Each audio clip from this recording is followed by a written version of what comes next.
കൈവിഷം ഉള്ളി കൊടുത്തവരെ മൊത്തത്തിലൊന്ന് മന്ദഗതിയിലാക്കുക. അപ്പോൾ അവർ അവരുടെ വഴിക്ക് പൊക്കോളും. രണ്ടുപേര് പ്രണയിക്കുകയാണെന്ന് വിചാരിക്കുക, ഉദാഹരണം പറയാണ്.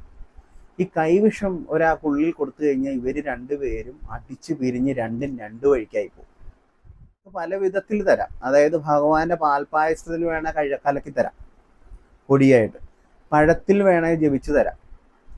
അതുപോലെ തന്നെ നമ്മൾ ഇഷ്ടപ്പെട്ട എന്തെങ്കിലും കറികൾ അങ്ങനെയൊക്കെ ഉണ്ടെങ്കിൽ അതിലും കൂടി ഇവർക്ക് ജപിച്ചു തരാവുന്നതാണ്. ഈ സാധനം അതിൻ്റെ അകത്ത് വെച്ച് തരും. ചാനുള്ള പ്രതിവിധി കാര്യങ്ങളെല്ലാം ചെയ്ത് ഇത് പുറത്തേക്ക് വരുമ്പോൾ നേരെ തിരിച്ചടിയും കൂടിയായിരിക്കും. അത് നമ്മൾ കണ്ടുപിടിച്ച് കറക്റ്റായിട്ട് ചെയ്യണം. നമസ്കാരം. മെട്രിക് ചാനലിലെ സെഗ്മെൻ്റായ ജ്യോതിഷ കൃഷ്ണാമൃതത്തിലേക്ക് എല്ലാവർക്കും സ്വാഗതം.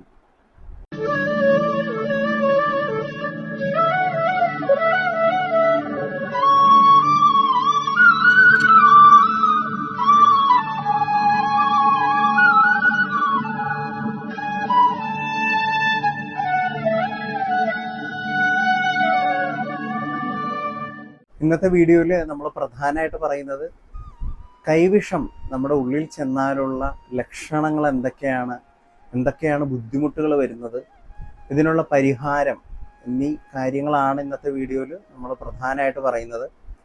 പലർക്കും കൈവിഷം എന്നൊക്കെ പറയാൻ നേരത്ത് പലരും തമാശയായിട്ടാണ് ഇത് പലപ്പോഴും അവർ ഡീൽ ചെയ്യുന്നത്. അതായത് ഞങ്ങൾക്ക് അങ്ങനെയൊന്നും വരത്തില്ല, അങ്ങനെ ആര് തരാനാ, ഈ കാലത്തൊക്കെ നമ്മളത് വിശ്വസിക്കുന്നുണ്ടോ എന്നൊക്കെ ചോദിക്കും. പക്ഷെ നമ്മുടെ ജീവിതത്തിൽ അത് അനുഭവത്തിൽ വരുമ്പോഴായിരിക്കും നമ്മൾ മനസ്സിലാക്കുന്നത്. പലപ്പോഴും ചിലർ ഭഗവാന്റെ കാര്യമൊക്കെ പറഞ്ഞിട്ട് നമുക്കങ്ങനെയൊന്നും വരത്തില്ല, എല്ലാം ഭഗവാനുണ്ട്. പക്ഷേ ഭഗവാൻ പോലും ഭഗവാന് ചിലപ്പോൾ അത് തടുക്കാൻ പറ്റത്തില്ല ചില സമയത്ത്. കാരണം നമ്മുടെ ഉള്ളിലേക്ക് അവർ സ്നേഹം കൊണ്ട് തരുന്നതായിരിക്കും. അതായത് സ്നേഹം നടിച്ച് നമ്മുടെ ഉള്ളിലേക്ക് തരുന്നൊരു കാര്യമാണ്. അത് നമ്മുടെ ഉള്ളിലേക്ക് ചെല്ലും തോറും ഭയങ്കരമായിട്ടുള്ള പ്രശ്നങ്ങളും കാര്യങ്ങളും ഒക്കെ വരും. അതിൽ നമ്മൾ പല പരീക്ഷകളും വിജയിക്കേണ്ടതുണ്ടെങ്കിൽ അതൊക്കെ തോറ്റുപോകാം. അതുപോലെ തന്നെ എന്തെങ്കിലും സ്ഥാനക്കയറ്റം ലഭിക്കുന്നതാണെങ്കിൽ അത് കിട്ടാതിരിക്കാം. ഒരു മനുഷ്യനെ എങ്ങനെ വേണമെങ്കിലും തകർക്കാം, മാനസികമായിട്ടും ശാരീരികമായിട്ടും. അങ്ങനെയുള്ളൊരു കാര്യമാണ് ഈ കൈവിഷം എന്ന് പറയുന്നത്. അത് ഒരു മനുഷ്യൻ്റെ ഉള്ളിലേക്ക് ചെല്ലും തോറും അയാൾ മാനസികമായും ശാരീരികമായും തളർന്ന ജീവിതത്തോട് തന്നെ ഭയങ്കര ബുദ്ധിമുട്ടിലേക്ക് വരും. അപ്പോൾ ശരിക്കും പറഞ്ഞാൽ അത് ഒരു ശത്രുവിന് പോലും വരരുത് എന്ന് ആഗ്രഹിക്കുന്ന ഒരാളാണ് ഞാൻ. കാരണം ഇതൊക്കെ നമുക്കും വരാവുന്നൊരു കാര്യമാണ്. ഇതിൻ്റെ പ്രധാനമായിട്ട് പലരോടും ഇതിൻ്റെ ലക്ഷണങ്ങളൊക്കെ പറയാൻ നേരത്തെ അവർ പറയും അങ്ങനെയൊന്നുമില്ല, ഇപ്പോൾ സാധാരണയായിട്ട് നമുക്ക് വരുന്നതാണ്, അതിൻ്റെ പ്രശ്നങ്ങളൊക്കെയാണ്. പക്ഷേ ഇതിൻ്റെ അകത്ത് ഒരാൾ നമ്മളെ നോക്കാൻ വന്നു, കുറച്ച് മാസങ്ങളായിട്ടുള്ള പ്രശ്നങ്ങളാണ്. അപ്പോൾ ഇതിലൊരു രോഗലക്ഷണങ്ങൾ ഉദാഹരണമായിട്ട് നമ്മൾ പറയുകയാണെങ്കിൽ ഇതിൻ്റെ അകത്ത് ആദ്യം തന്നെ വരുന്ന അസിഡിറ്റി അല്ലെ ഗ്യാസ്, ഉദര സംബന്ധമായിട്ടുള്ള പ്രശ്നങ്ങളാണ് ആദ്യം തന്നെ വരുന്നത്. അപ്പോൾ എന്താണെന്ന് വെച്ചാൽ ആദ്യം തന്നെ ഇവർ ചെയ്യുന്നത് നമ്മുടെ കറക്റ്റായിട്ടുള്ള ഫുഡിങ് ടൈം അല്ലായിരിക്കും, അല്ലെങ്കിൽ ഫുഡ് കഴിച്ചതിൻ്റെ ആയിരിക്കും എന്നൊക്കെ പറഞ്ഞ് കുറച്ച് ദിവസം നോക്കും. അത് കഴിഞ്ഞാൽ ഉടനെ തന്നെ അടുത്തൊരു ഡോക്ടറിനെ കൊണ്ട് കാണിക്കാം. അപ്പോൾ ഡോക്ടർ ഇതെല്ലാം വെച്ച് നോക്കിയിട്ട് കുഴപ്പമൊന്നുമില്ല, എന്തെങ്കിലും റാൻഡാക്കോ അങ്ങനെ എന്തെങ്കിലും ഒരു മരുന്ന്, അതായത് ഗ്യാസിൻ്റെ കുറച്ച് മരുന്ന് കൊടുക്കും. ആ ഗ്യാസിൻ്റെ മരുന്ന് അവിടെ തീർന്നു കഴിയാൻ നേരത്ത് പിന്നെയും തുടങ്ങും. അതായത് ഫസ്റ്റ് തന്നെ കൈവിഷം എന്ന് പറയുന്ന ഒരു കാര്യം ഉള്ളിലേക്ക് ചെല്ലുമ്പോൾ ദഹന പ്രക്രിയയിലുള്ള ചേഞ്ചസ് ആണ് ഫസ്റ്റ് വരുന്നത്. നമുക്ക് കറക്റ്റായിട്ട് ഇപ്പോൾ ബാത്റൂമിൽ പോകുന്നത് അങ്ങനെയുള്ള കാര്യങ്ങൾ ബുദ്ധിമുട്ട് വരിക, ദഹിക്കാതിരിക്കുക, ഈ വയറ് കമ്പിച്ച് നിൽക്കുക, ഇതൊക്കെ ഞാൻ പറയുന്നു, ഇതിൻ്റെ ലക്ഷണങ്ങൾ പറയുകയാണ്. അങ്ങനെയുള്ള ആൾക്കാർക്കൊക്കെ ഉണ്ടാവും. അതായത് എല്ലാവർക്കും ഈ പറഞ്ഞതെന്നല്ല, നമ്മൾ ശരിക്കും പറഞ്ഞാൽ ഇതിൻ്റെ ഇങ്ങനെയുള്ള ലക്ഷണങ്ങളുള്ള ആൾക്കാരുടെ വെച്ച് നോക്കുകയും കൂടി വേണം. എന്നാൽ 100-ൽ 90% ഇതുപോലെയുള്ള വിഷബാധ ഏറ്റവരായിരിക്കും. എങ്കിലും വെച്ച് നോക്കുന്നത് വളരെയധികം നല്ലതാണ്. എങ്കിലും കൈവിഷം അല്ലെങ്കിൽ എന്തെങ്കിലും ഉള്ളിൽ ചെന്നായിട്ട് ബന്ധപ്പെട്ട് കുറേ ആയിട്ടും മാറുന്നില്ല. അതായത് ഓരോ ദിവസം ചെല്ലും തോറും ഇവർ തകർച്ചയിലേക്കാണ് പോകുന്നത് എങ്കിൽ ഉറപ്പായിട്ടും വെച്ച് നോക്കേണ്ടത് വളരെയധികം അത്യാവശ്യമുള്ള കാര്യമാണ്. അപ്പോൾ ഇതിൻ്റെ കൈവിഷം നമ്മുടെ ഉള്ളിൽ ചെന്നാലുള്ള ആദ്യം തന്നെ നമുക്ക് വരുന്നതെന്ന് പറഞ്ഞാൽ അസിഡിറ്റി പോലുള്ളൊരു നെഞ്ചരിച്ചിൽ. രണ്ടാമത്തെ കാര്യം ഭയങ്കരമായിട്ടുള്ളൊരു ഗ്യാസിൻ്റെ പ്രോബ്ലം. അത് ഉദരസംബന്ധമായിട്ടുള്ള ഭയങ്കര പ്രശ്നം. ഈ ഗർഭിണികളുടെ പോലെ തന്നെ വയറ് വീർത്തു വരുന്ന ഒരു പ്രകൃതം. അങ്ങനെയൊക്കെയാണ് ആദ്യം തന്നെ വരുന്നത്. മൂന്നാമത്തത് നമ്മൾ സ്റ്റക്കായി പോവുക, പല സ്ഥലത്തും സ്റ്റക്കായി പോകുന്ന ഒരു പ്രകൃതം. നാലാമത്തത് നമ്മൾ എപ്പോഴും ടെൻഷനായിരിക്കും, ഭയങ്കരമായിട്ടുള്ള ദേഷ്യം ഉണ്ടാവും. നമുക്ക് ചിന്തിക്കുന്നതിൻ്റെ അപ്പുറത്ത് ദേഷ്യം കാര്യങ്ങളും ഒന്നും പരിപാടി നടക്കുന്നില്ല. ഇതൊക്കെയാണ്. അതിനോടൊപ്പം തന്നെ ചിലർക്കാണെന്നുണ്ടെങ്കിൽ അവർക്ക് ഭയങ്കരമായിട്ടുള്ള ക്ഷീണം. നമ്മളിപ്പോൾ ഒരു കാര്യം ചെയ്യണമെന്ന് വിചാരിക്കുന്നു, നാളെ ആവാം അത് ചെയ്യണം, പക്ഷേ എന്ത് ചെയ്താലും നമുക്കൊന്നും ചെയ്യാൻ പറ്റില്ല. അതായത് ഉദാഹരണം ഞാൻ പറഞ്ഞു തന്നതെന്ന് വെച്ചാൽ, നാളെ നമ്മൾ തന്നെ ഇന്ന കാര്യങ്ങൾ ഒന്ന് വീട് തൂക്കണം എന്ന് തന്നെ വിചാരിക്കാം. വീട്ടിലെ എല്ലാ ഉറിയും ഒന്ന് തൂത്ത് തുടച്ച് ക്ലീൻ ചെയ്തിടണം എന്ന് വിചാരിക്കാം. പക്ഷെ നാളെ ആകുമ്പോൾ ഭയങ്കരമായിട്ടുള്ള ക്ഷീണമായിരിക്കും, നമുക്ക് അനങ്ങാൻ പോലും പറ്റില്ല. അപ്പോൾ അത്രയധികം ബുദ്ധിമുട്ടുള്ളൊരു കാര്യമാണ് ഈ കൈവിഷം എന്ന് പറയുന്നത് ഉള്ളിൽ ചെന്ന് കഴിഞ്ഞാൽ. ഇതിൽ നമുക്ക് പരിഹാരം എന്ന് പറയുന്നത് ഒരു കാര്യം, ആദ്യം തന്നെ ഇതിനകത്ത് നമുക്ക് ചെറിയ അളവിലൊക്കെ ആണെങ്കിൽ നമുക്ക് ഒരു തുളസിയില എടുത്ത് ശുദ്ധമായിട്ടുള്ള ഒരു ഗ്ലാസ്സിൽ കുറച്ച് വെള്ളം എടുക്കുക. അതിൽ ശുദ്ധമായിട്ടുള്ള വെള്ളം തന്നെ ആയിരിക്കണം. അതിനകത്തൊരു തുളസിയില ഇട്ട് ഓം നമഃ ശിവായ മന്ത്രത്തോടുകൂടി ജപിച്ച് കുടിച്ചു കഴിഞ്ഞാൽ ചെറിയ അളവിലുള്ള കാര്യങ്ങളൊക്കെ ആണെങ്കിൽ റെഡിയാവും. കുറച്ച് കാലപ്പഴക്കം ഉള്ളെങ്കിൽ ഈ കാവുകളിൽ നൂറും പാലും തളിച്ചുകൂടാ കാര്യങ്ങളൊക്കെ ഉണ്ടാവും. അവിടെ പോയി കഴിഞ്ഞാൽ അവിടെ തീർത്ഥം ലഭിക്കും. പൂജയെല്ലാം കഴിഞ്ഞ് അവിടുത്തെ തളിച്ചുകൂടയെല്ലാം കഴിഞ്ഞിട്ട് ഒരു തീർത്ഥം കാര്യങ്ങളൊക്കെ ലഭിക്കും. അപ്പോൾ ആ തീർത്ഥം കുടിച്ചു കഴിഞ്ഞാൽ ഒരു വിധം വരെയുള്ള കാര്യങ്ങളൊക്കെ റെഡിയാവും. അതിൽ കൂടുതൽ പഴക്കം കാര്യങ്ങളൊക്കെ ഉണ്ട്, പ്രശ്നം കൂടുതൽ ഗുരുതരത്തിലേക്കാണെങ്കിൽ തിരുവിഴ ശ്രീ മഹാദേവ ക്ഷേത്രത്തിൽ പോയി ഛർദ്ദിക്കുക എന്നുള്ളതാണ് ഇതിൻ്റെ ഏറ്റവും വലിയ കാര്യം.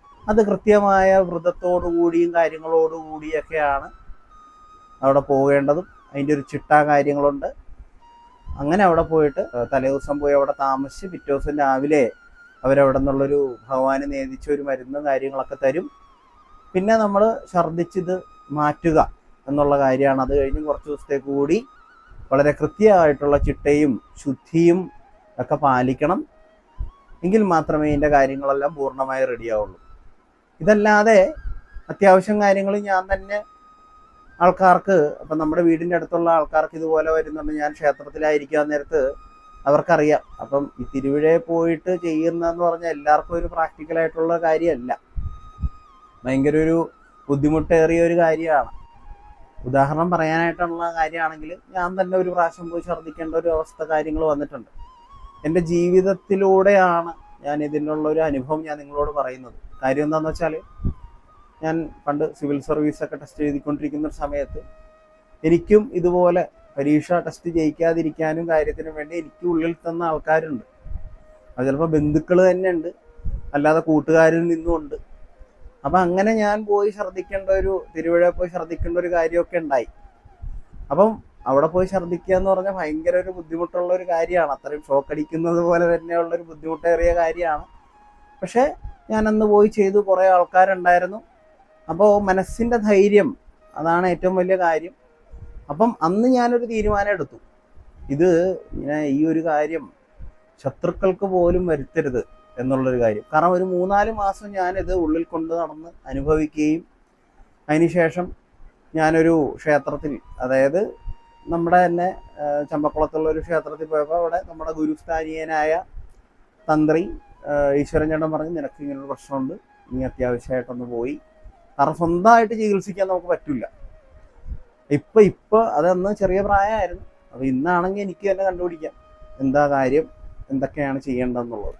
അപ്പോൾ അതിനുശേഷം ഞാൻ തന്നെ കുറേ നാളിന് ശേഷം ഞാൻ തന്നെ എൻ്റെ അമ്പലത്തിൽ വരുന്ന ആൾക്കാർക്ക് ഇതുപോലുള്ള കാര്യങ്ങൾ കണ്ടുപിടിച്ച് അതിനുള്ളൊരു പ്രതിവിധി കാര്യങ്ങളൊക്കെ ഞാൻ ചെയ്തു കൊടുക്കാറുണ്ട്. അത് മാറാറുമുണ്ട്. കാരണം ഇത് വളരെയധികം ബുദ്ധിമുട്ടേറിയ ഒരു കാര്യമാണ്.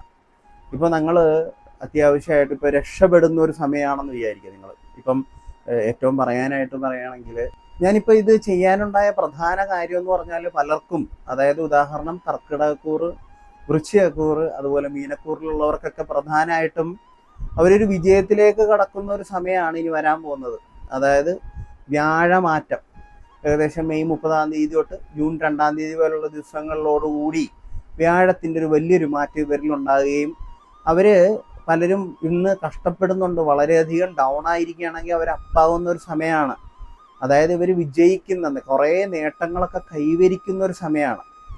അപ്പോൾ അങ്ങനെയുള്ളവർക്ക് അവരുടെ ശത്രുക്കൾ ഇവരെ നോക്കിയിരിക്കും, ഇവരെപ്പോഴാണോ നന്നാവുന്നത് അപ്പോൾ അവർക്കിട്ടൊരു പണി കൊടുക്കണം. ഇപ്പൊ പ്രധാനമായിട്ട് എല്ലാവരും കണ്ടുവച്ചേക്കുന്ന ഒരു കാര്യമാണ് കൂടോത്രപരമായിട്ടുള്ള കാര്യങ്ങൾ ചെയ്തവരെ നശിപ്പിക്കുക എന്നുള്ളത്.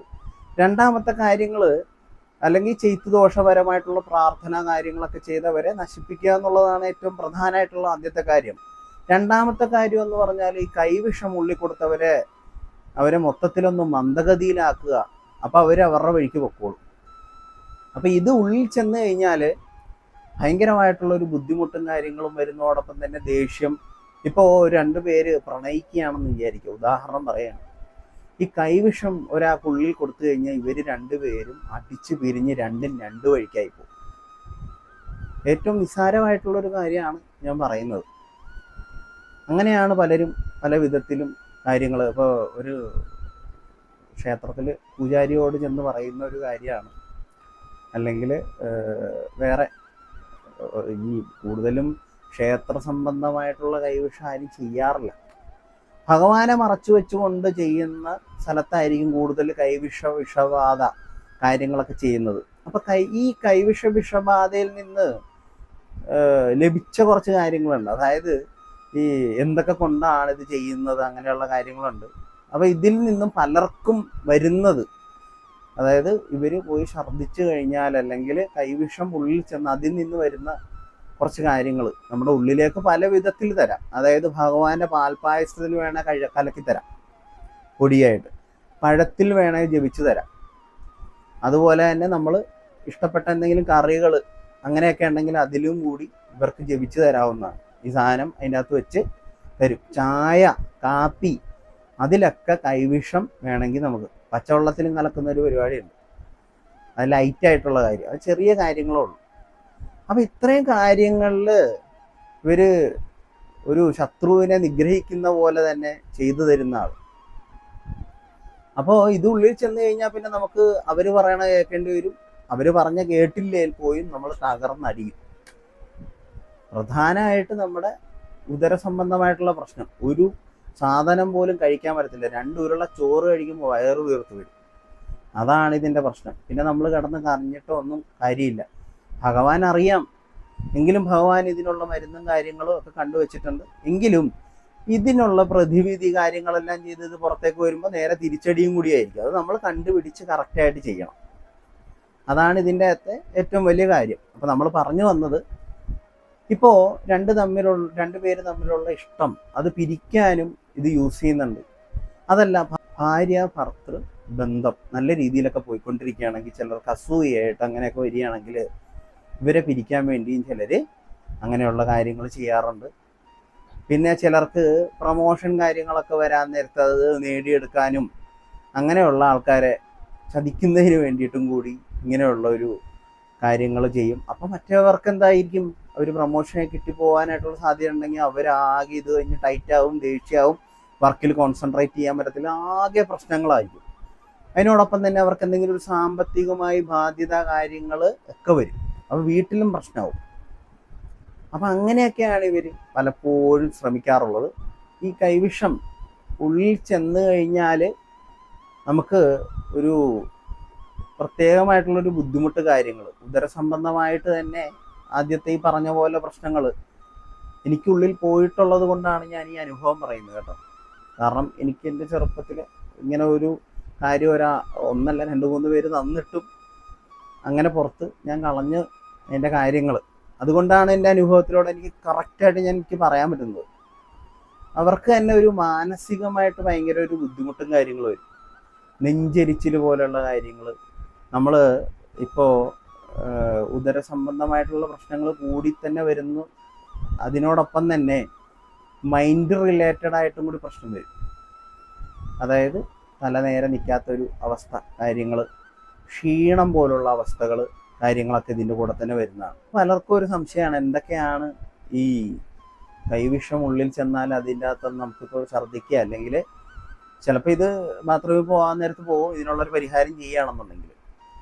ഇല്ലെന്നുണ്ടെങ്കിൽ ഛർദ്ദിച്ച് തന്നെ പോകും. കാരണം ഇത് അടിവയറ്റിൻ്റെ ആ ഭാഗത്തായിരിക്കും ഇത് വന്നിരിക്കുന്നത്. ഒരിക്കലും ഇത് പുറത്തേക്ക് പോകത്തില്ല. അത് ചിലപ്പോൾ കുറച്ച് ഭസ്മം കാര്യങ്ങളായിട്ടായിരിക്കും, പിന്നെ മുടി അങ്ങനെ ഉണ്ടാവും, പിന്നെ കുഞ്ഞു പിള്ളേരുടെ നഖം, വലിയ ആൾക്കാരുടെ നഖം, അതുപോലെ ചെറിയ എല്ലും കഷ്ണം. അപ്പം ഈ എല്ലും കഷ്ണമൊക്കെ എങ്ങനെ വന്നായിരിക്കും ആൾക്കാർ ചിലപ്പോൾ ചിന്തിക്കുന്നത്.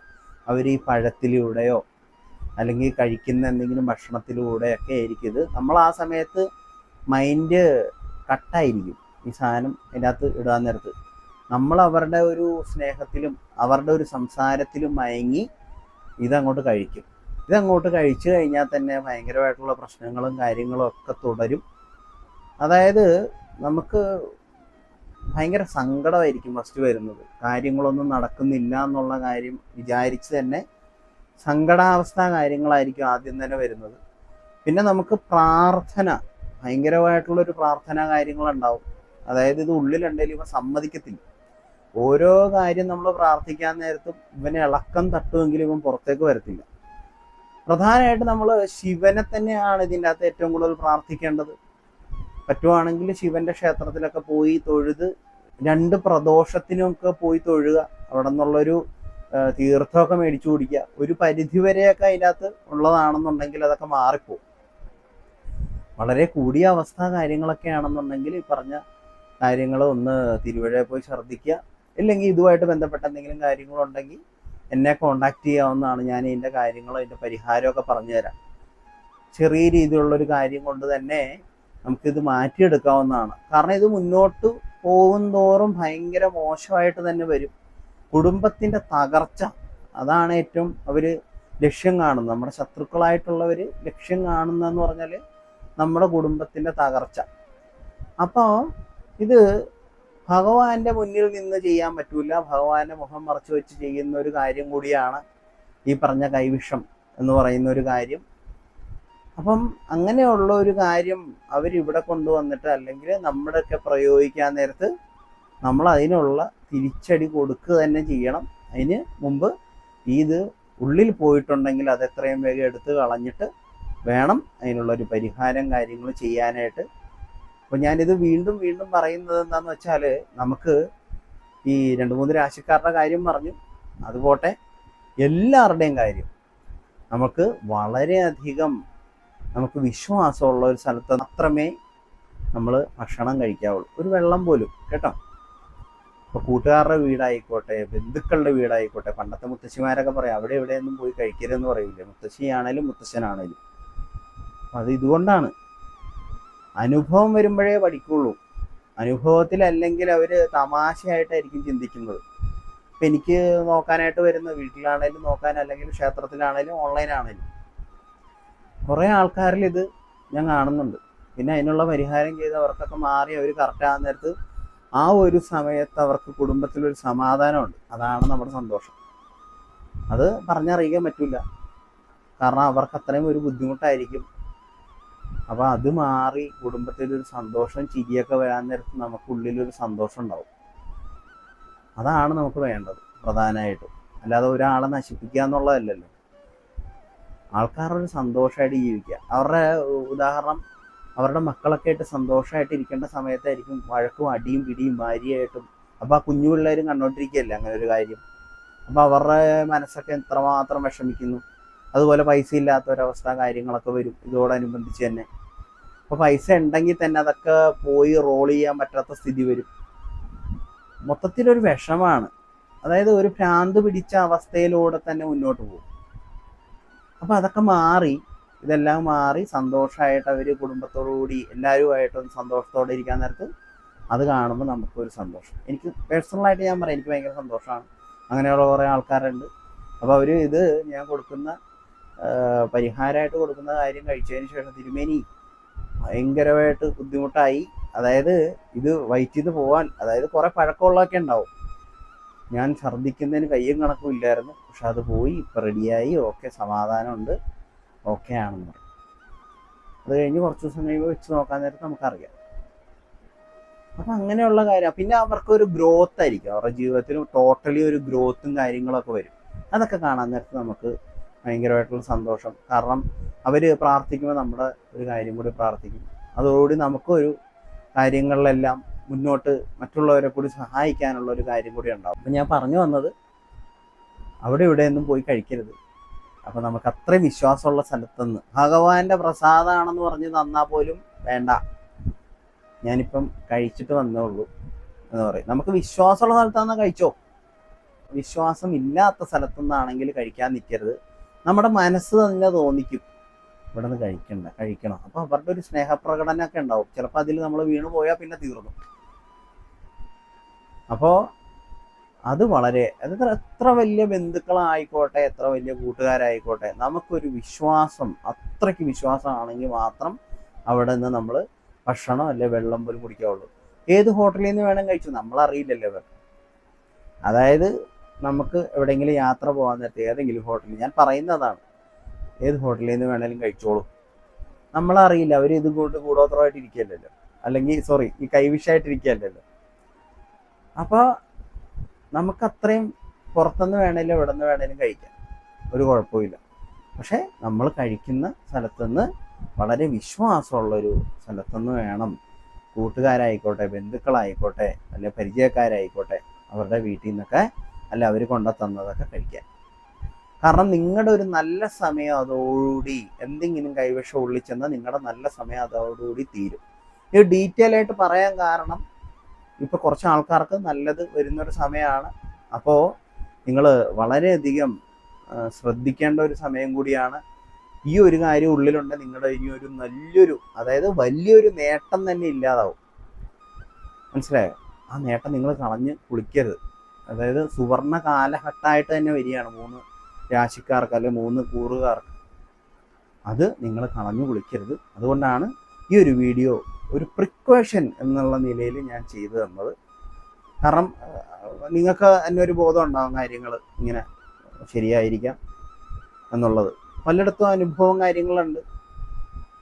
ഈ അടുത്ത് തന്നെ ഒരു കാര്യം ഉണ്ടായി, ഞാനൊന്നും പറയണില്ല. ഞാൻ നേരത്തെ കുബേർ കുഞ്ചിയുടെ ഒരു വീഡിയോ ഇട്ടപ്പോൾ ഞാൻ എൻ്റെ വർഷങ്ങളായിട്ടുള്ള അനുഭവം, എക്സ്പീരിയൻസ് വെച്ചിട്ടാണ് ഞാൻ പറഞ്ഞത്. അതുകൊണ്ട് തന്നെ പലർക്കും പല മാറ്റങ്ങളും കാര്യങ്ങളും സന്തോഷവും എല്ലാം ഉണ്ടായിട്ടുണ്ട്. അത് ആ വീഡിയോയുടെ താഴെ തന്നെ ഇട്ടിട്ടുണ്ട്. എനിക്കാരും പരിചയമൊന്നുമില്ല, അപ്പം ഞാനത് പറഞ്ഞു. അതല്ലാതെ തന്നെ ഇതും അനുഭവം തന്നെയായിട്ടാണ് ഞാൻ പറയുന്നത്. അപ്പം നിങ്ങൾ അതൊക്കെ വളരെയധികം ശ്രദ്ധിക്കുക. ഇനി തുടർന്ന് കൂടുതൽ ദീർഘിപ്പിച്ചു പോകുന്നില്ല, പക്ഷേ ഞാനത് ഡീറ്റെയിൽ ആയിട്ട് പറഞ്ഞുകൊണ്ടാണ് ഇത്രയും ലോങ് ആയിട്ടുള്ള ഒരു ചെറിയ വീഡിയോ വരുന്നത്.